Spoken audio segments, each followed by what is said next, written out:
Yo, what's going on, everybody? Welcome to Corporate Counterculture. I am Brian Taylor, And I'm Brian Martins. and we are here to talk about a lot of things in corporate America and take deep dives on certain things that are cultural norms. Should they stay? Should they go?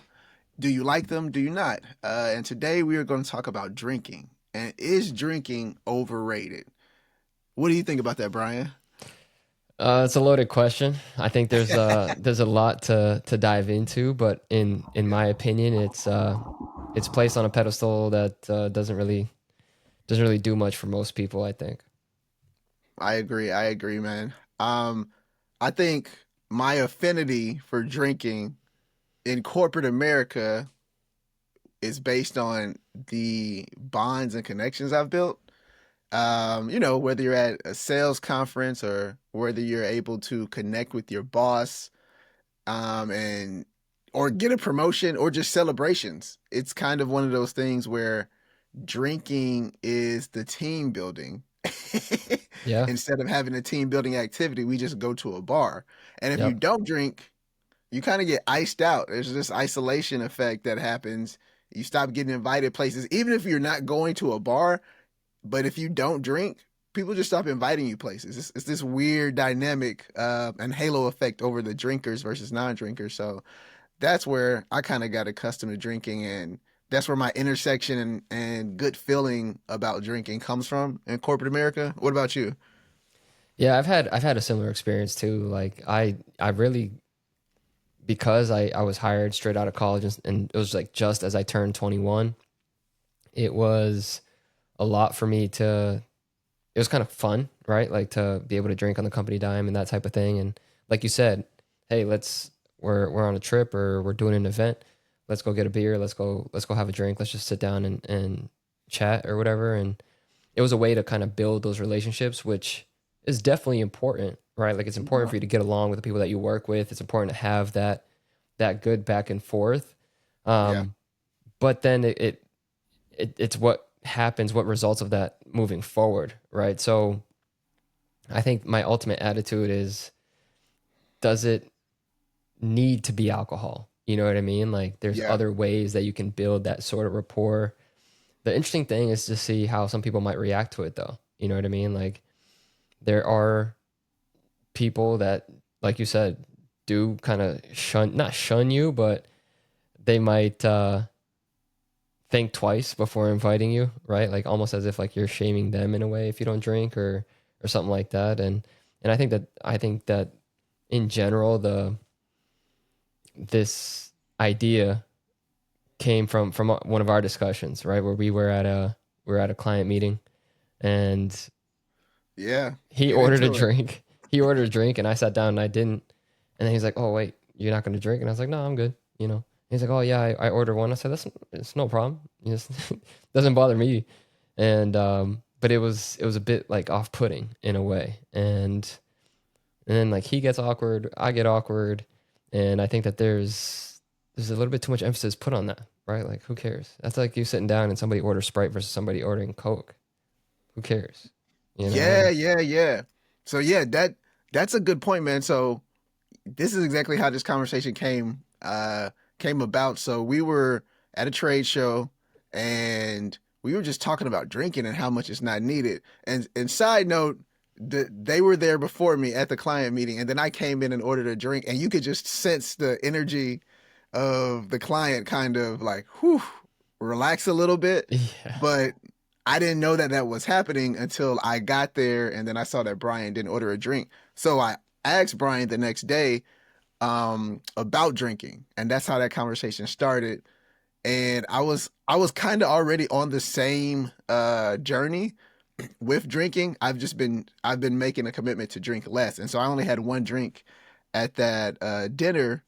But it was just very interesting to notice the energy of people where he only had one drink too. It's not like he was drinking all night, the client, and you had no drinks. It was he had one drink and you had no drink.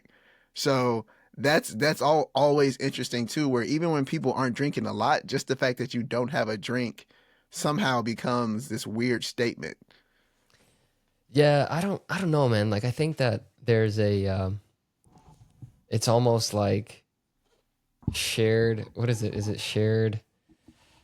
Not I don't know how to put it, man, but it's kind of like, hey, if we're gonna do something, let's at least do it together. So if there is any Yeah. flack or anything like that, like we're in this type of thing together. And I feel like that was kind of the attitude that kind of came out of him in a way, was like, oh wait, you're not gonna drink, so since I ordered this one, let me just finish this one and then I'll switch to water or switch to Coke or whatever it was that he ordered.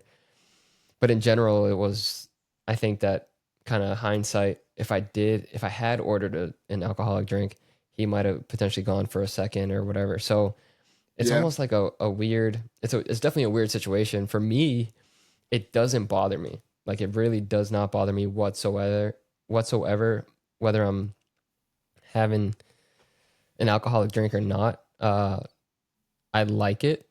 I think it tastes good. Definitely, like I like beer and stuff like that, and I definitely appreciate the fact that it definitely complements some foods for me, like a beer and a burger, beer and pizza, like that kind of Yeah.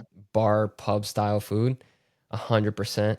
But also, like I can do away with it for health reasons and so forth, and have no issue whatsoever with essentially just giving it up, right? And then in general too, the fact that it'll impact your long-term performance, right? Like getting up the Yeah. next morning, being able to work out the next morning and that type of thing, like sleeping better at night, especially if you're on the road when it's already hard to sleep in, or to sleep well in a hotel. All of that stuff kind of comes back to, okay, if I cut out this one thing that really doesn't make that much of a difference in my life, I would have all this upside. And I think that that's a big thing that a lot of people sometimes just go along with it and don't really think about how the negative impacts might actually be hurting them. Yeah. Yeah. Yo, go deeper on that because we've all witnessed and heard stories about people who go out drinking with the team at night when you're out of town, or go out drinking after work, and then they don't make the meeting on time in the morning, the next morning. And then, but the weird dynamic is the boss was out with them drinking, but then the boss is also mad that they didn't make the meeting the next morning, as if drinking doesn't cause people to be hungover and oversleep and miss meetings. It's a very weird I don't know. It's a very weird dynamic that we see with alcohol, and it's almost like you get respect for drinking all night and holding your liquor and then still showing up. But that's a terrible philosophy. Philosophy. No, I'd agree with that, man. I think, like you said though, like okay, you might have been with some higher ups, or the person that is your direct superior maybe, and they're ready to go the next day and you're not, so that there's clearly something wrong there. And then my personal take on this is, if you are going to do it, just remember why you're there. Like at the end of the day, if it's a work trip, it's a work trip and you're there for work first. Um, but then again, it's also finding a limit too, and being an adult in some ways. And Yeah. I think that just kind of comes from like my own personal relationships and stuff like that. So like I've seen it where something simple or seems simple to one person, or might be trivial to one person, is not necessarily so easy for the next person, right? Like you could True. you could take this topic and apply it to anything. You could apply it to social media, you could apply it to chocolate, or a certain type of food or something like that. And everybody sure might have their weaknesses, but in general, it's about being able to kind of control yourself and put first things first. And Yeah. my take is, if you're in a professional environment, if you're on a professional trip for any particular event or reason, then just make sure that that's your priority and that's what you're focused on first. There's definitely nothing wrong with it. That's definitely my take, is that there's nothing wrong with it. And there might be some peer pressure involved with, just being a part of the group. Yeah. But at the end of the day, what's going to speak louder, right? Like how much you put away the night before, or kind of how much you're interacting and how much you're ready to go when it comes to actually showing what you're able to do professionally, I think is the biggest takeaway. True. True. I agree. It's almost like if you're not going to be a drinker or in the drinking crew, you have to be one of the top performers so that they give you some sort of pass. You can't be in the middle of the pack, can't be at the bottom of the barrel. You have to be the top guy and they will leave you alone. But if you are anything below one or two, it's you feel like you have to drink just to maintain job security, maintain people liking you, all those things. So I don't know why that pressure's there, but it definitely is real.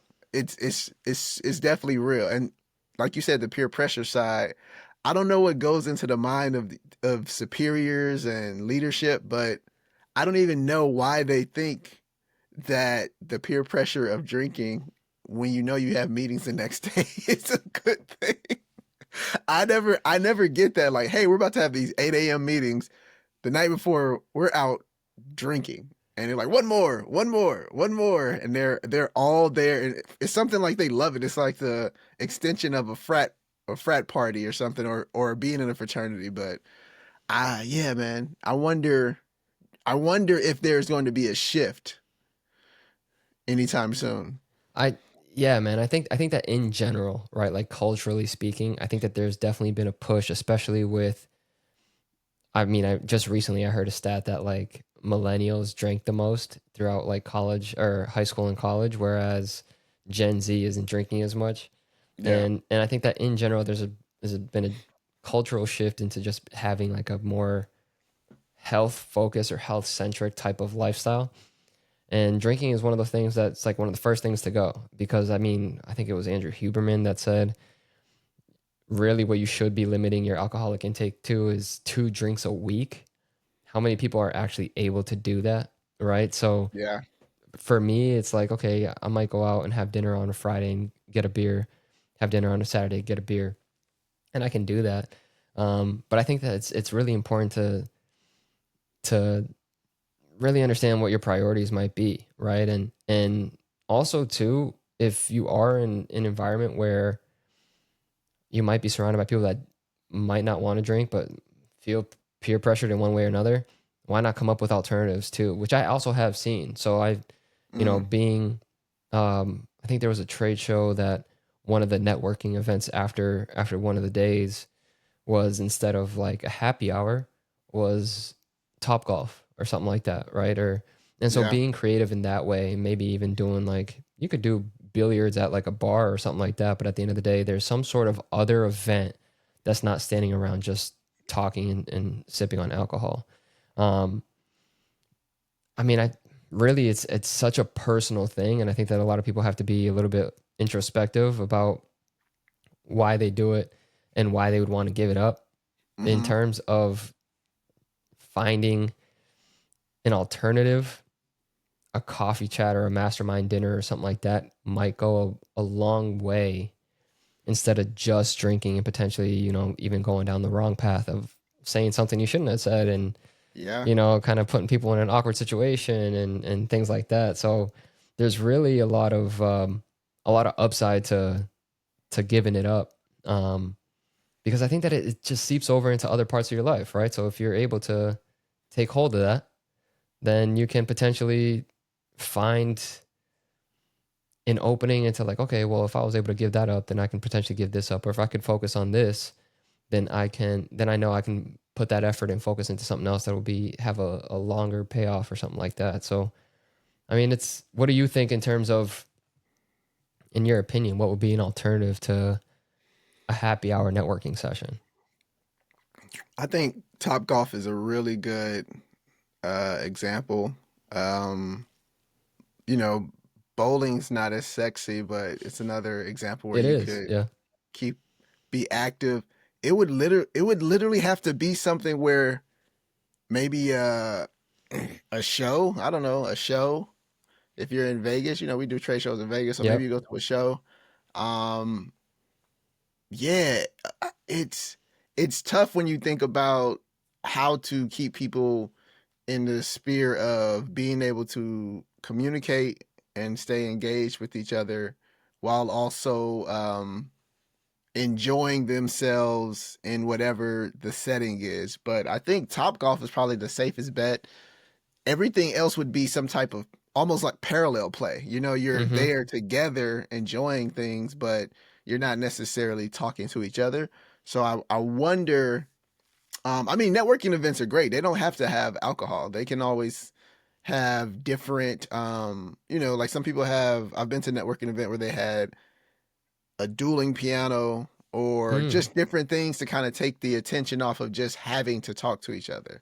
Sure. Yeah. And they even serve the drinks in, you know, martini glasses and stuff. So even if you're not drinking, there's a, you know, there's an element of just still connection because my glass of soda water or orange juice looks like your glass of a, uh, a old fashioned or something. So Sure.